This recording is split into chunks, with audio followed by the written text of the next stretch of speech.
Teori perkembangan atom. Mungkin kalian tidak percaya atom itu ada, karena memang tidak ada seorang pun yang pernah melihatnya dengan mata biasa, termasuk para ahli kimia. Suatu yang tidak dapat dilihat oleh mata, belum tentu tidak ada. Misalnya angin, kita dapat merasakannya melalui hembusannya. Nah, para ahli menerima keberadaan atom walaupun belum pernah melihatnya dengan mata biasa.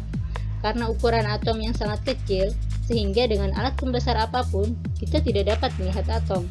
Di mana diameter atom itu diperkirakan antara 30-150 angstrom, di mana 1 angstrom itu sama dengan 1 pikometer atau sama dengan 10 pangkat min 10 meter. Adapun gambar atom yang dikemukakan para ahli hanyalah model yang mewakili benda aslinya. Berdasarkan kesimpulan yang diperoleh dari percobaan ataupun eksperimen, para ahli mengajukan teori model atom. Teori model atom yaitu suatu gambar kean atom berdasarkan eksperimen ataupun kajian teoritis. Model atom hanyalah suatu gambaran, karena para ahli tersebut tidak tahu pasti seperti apakah bentuk atom yang sebenarnya. Bisa jadi suatu saat nanti ditemukan suatu model atom terbaru yang dapat menggugurkan atau menyempurnakan teori atom yang sudah ada, dan mungkin ada di antara kalian yang menjadi penemunya. Teori tentang atom sudah ditemukan sejak 400 tahun sebelum Masehi oleh ahli filsafat Yunani yaitu Eusebius dan Democritus yang mencari asal mula semua benda di alam semesta. Mereka menyatakan bahwa semua benda terdiri atas bagian-bagian yang sangat kecil dan tidak mungkin dibagi-bagi lagi yang dinamakan dengan atom.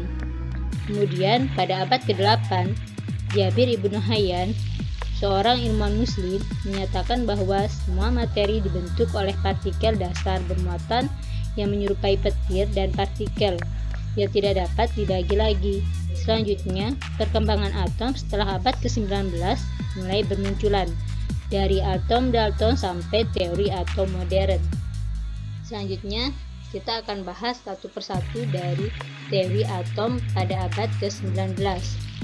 Yang pertama, teori atom Dalton. Model atom Dalton. John Dalton adalah seorang guru besar kimia Inggris. Dalton mengatakan bahwa atom berbentuk seperti bola pejal yang tidak bermuatan. Hal ini kemudian dikemukakan oleh Dalton melalui postulatnya yang berbunyi, yang pertama, semua benda tersusun dari atom yang merupakan partikel terkecil dari suatu unsur. Yang kedua, atom tidak dapat dibagi lagi. Yang ketiga, atom tidak dapat diciptakan ataupun dimusnahkan. Yang keempat, atom dari unsur tertentu adalah identik satu terhadap yang lainnya dalam ukuran massa dan sifat, tetapi berbeda dari atom unsur yang lain. Yang kelima, perubahan kimia merupakan penyatu atau pemisah dari atom-atom yang tidak dapat dibagi. Pendapat Dalton mengenai atom tersebut kemudian ditetapkan sebagai teori atom Dalton dalam kurun waktu 1803 sampai 1808. Adapun teori Dalton memiliki kelebihan. Di antara kelebihannya adalah yang pertama, dapat menerangkan hukum kekekalan massa atau hukum Lavoisier yang berbunyi massa zat sebelum reaksi sama dengan massa zat setelah reaksi. Kelebihan yang kedua, dapat menerangkan hukum perbandingan tetap atau hukum Frost yang berbunyi perbandingan massa unsur-unsur yang menyusun suatu zat adalah tetap. Selanjutnya, teori atom Dalton ini juga memiliki kelemahan. Di antara kelemahannya yang pertama adalah tidak dapat menerangkan sifat listrik atom. Yang kedua, pada kenyataannya, atom dapat dibagi lagi menjadi partikel yang lebih kecil yang disebut dengan partikel subatomik. Selanjutnya, teori atom Dalton ini dikembangkan oleh teori Thomson. Model atom Thomson. Model atom Thomson diusulkan oleh seorang fisikawan Inggris yaitu Joseph John Thomson. Model Thomson dilatar belakangi dengan penemuan elektron pada tahun 1897. Thomson melakukan eksperimen menggunakan tabung sinar katode, seperti yang terlihat pada ilustrasi gambar berikut ini. Gambar ini menunjukkan pengaruh medan listrik terhadap sinar katode. Apabila kedua plat elektrode, katode negatif dan anode positif dalam vakum, dihubungkan dengan sumber listrik bertegangan tinggi, maka dari katode memancar sinar menuju anode. Sinar katode tersebut tidak terlihat, tetapi dapat diketahui karena mampu memandarkan lapisan sel sulfida yang dilapiskan pada kaca dinding tabung. Sinar katode ternyata membelok ke arah kutub medan listrik positif yang dipasang di antara tabung. Thomson menganggap sinar katode sebagai arus partikel negatif yang kemudian dinamakan elektron. Dia memperlihatkan bahwa elektron merupakan partikel subatomik. Dari penemuan ini, J.J. Thomson mengemukakan dugaan atau hipotesis sebagai berikut. Karena elektron bermuatan negatif, sedangkan atom bermuatan listrik netral, maka haruslah ada muatan listrik positif yang mengimbangi muatan elektron dalam atom. Selanjutnya, setelah penemuan elektron, model atom Dalton tidak dapat diterima lagi. J.J. Thomson kemudian mengusulkan suatu model atom yang dikenal dengan model atom roti kismis seperti berikut ini. Atom berbentuk bola pejal bermuatan positif yang homogen, diibaratkan sebagai roti. Kemudian, elektron bermuatan negatif tersebar di dalamnya, seperti kismis yang tersebar di dalam roti.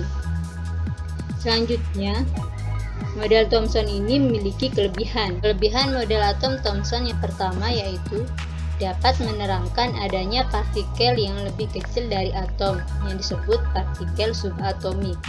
Selanjutnya, dapat menerangkan sifat listrik atom. Model Thomson juga memiliki kelemahan. Di antara kelemahannya yaitu tidak dapat menerangkan fenomena penghemburan partikel alfa oleh selaput tipis emas yang dikemukakan oleh Rutherford. Selanjutnya, model atom Rutherford. Model atom Rutherford dikemukakan oleh Ernest Rutherford, seorang ilmuwan fisika. Ia melakukan eksperimen bersama dua asistennya yaitu Hans Geiger dan Ernest Marsden pada tahun 1911.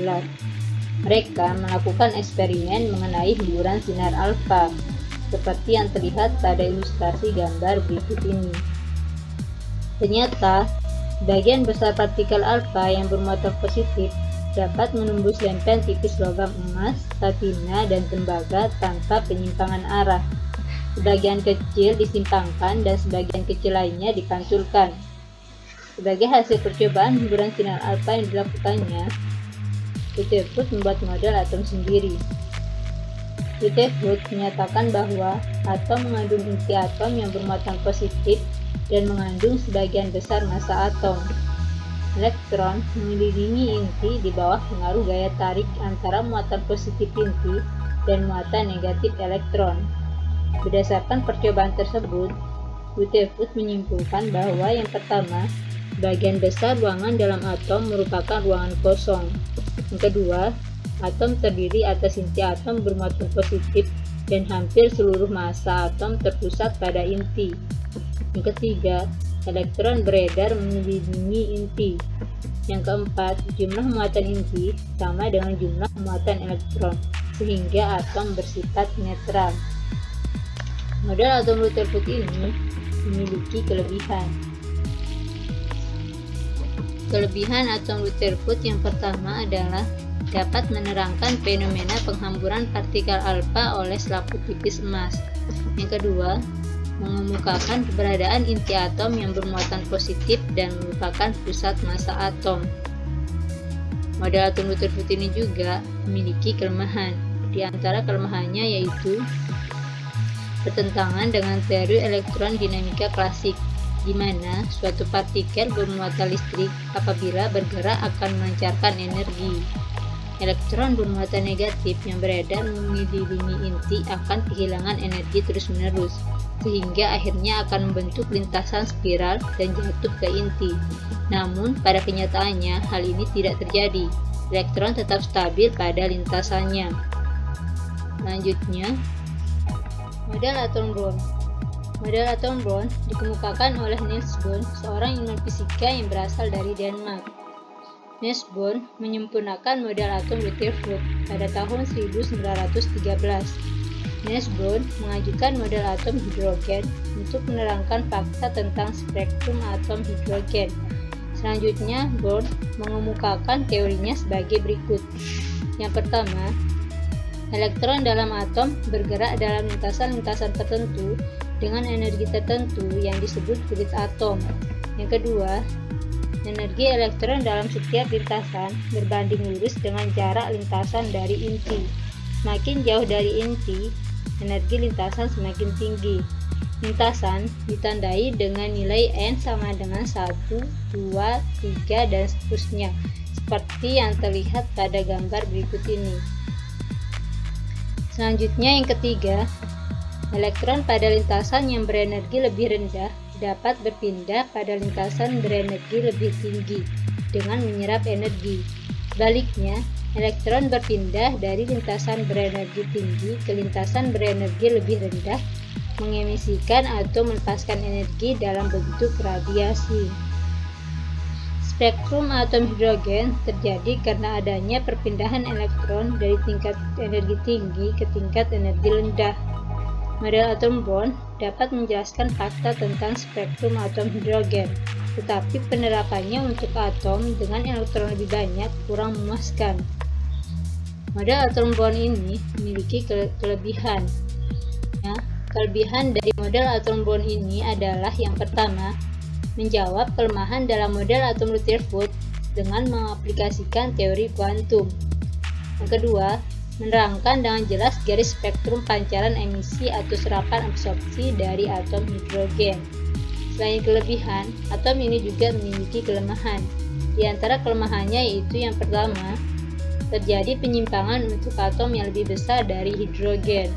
Yang kedua, tidak dapat menerangkan efek Zeeman, yaitu spektrum atom yang lebih rumit apabila atom ditempatkan pada medan magnet.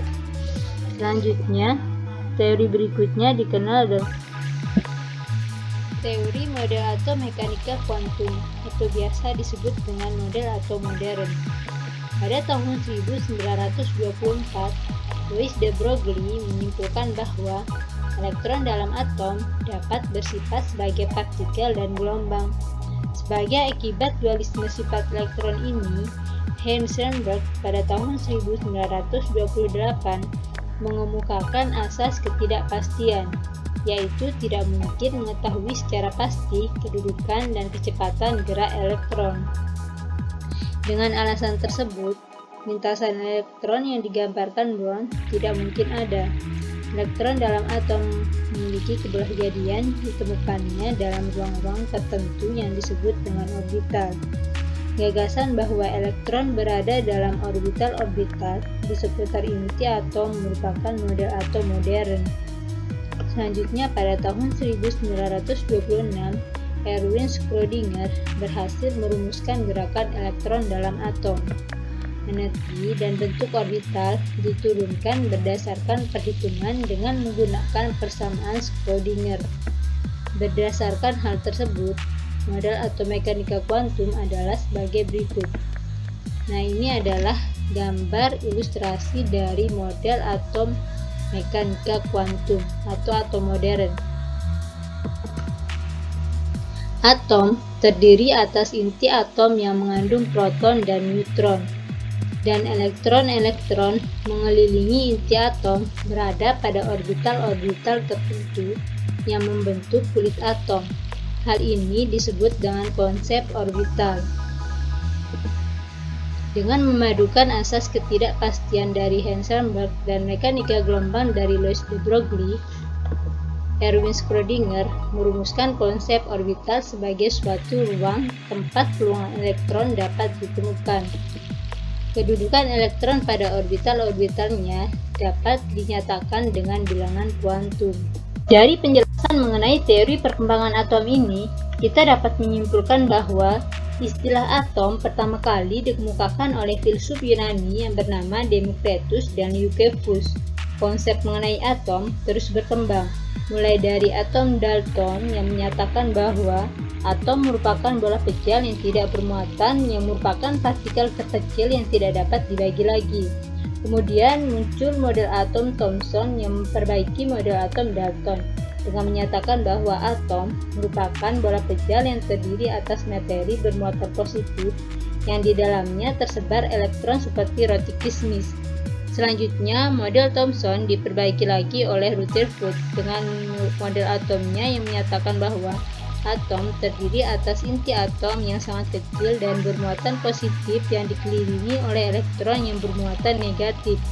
Model atom Rutherford mempunyai kelemahan dan diperbaiki oleh Born dengan model atomnya yang mengemukakan tentang tingkat energi kulit dalam atom. Kemudian, model atom terus berkembang sampai model atom mekanika kuantum yang mengemukakan gagasan tentang orbital. Dari pembahasan ini dapat disimpulkan bahwa model atom selalu mengalami modifikasi dan perkembangan sejalan dengan ditemukannya fakta-fakta baru dari hasil penelitian dan perkembangan teknologi, serta alat-alat bantu yang semakin canggih. Nah, setelah ditemukannya elektron dan partikel penyusul inti yaitu proton dan neutron, suatu atom dapat ditentukan nomor dan massa atomnya. Untuk penjelasan selanjutnya bisa dilihat di video selanjutnya.